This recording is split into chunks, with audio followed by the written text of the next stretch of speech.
Vidéo sur les boucles for en Python.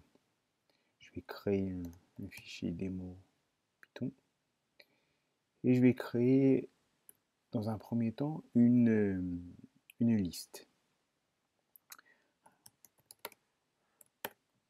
Donc c'est une liste avec des nombres et une chaîne de caractères, par exemple. Donc cette liste comporte 3 éléments, 2 nombres et une chaîne de caractères. Et le but, c'est de parcourir cette liste avec une boucle for et d'afficher chaque élément. Donc l'instruction est la suivante, c'est for. Alors,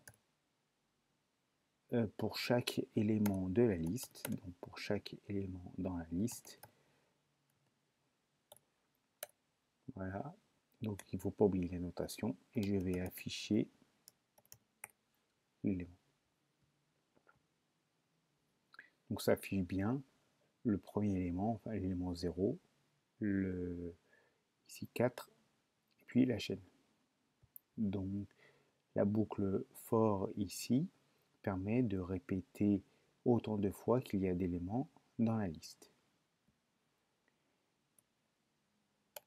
Il est possible d'utiliser pour créer des boucles facilement l'instruction range. Donc, par exemple,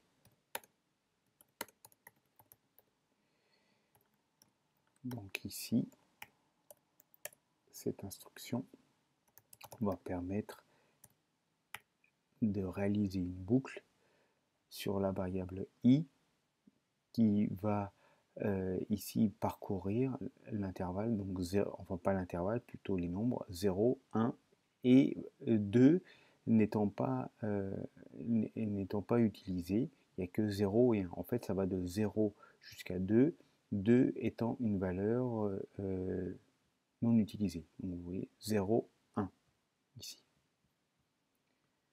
Je vais enlever ces instructions-là pour que ça soit plus clair. Donc il y a bien 0, 1. Si je veux aller jusqu'à 2, il faut que j'indique ici 3. Par exemple, si je mets 10, donc ça fait 0 jusqu'à 9.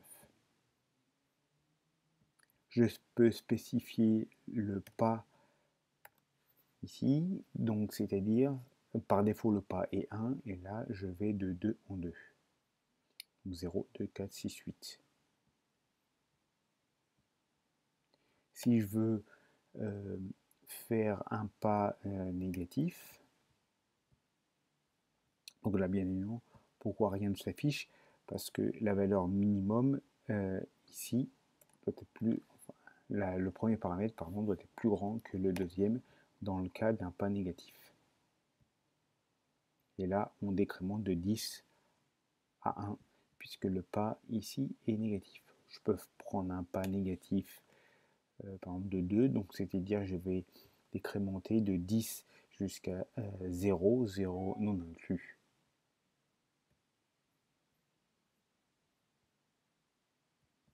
Merci.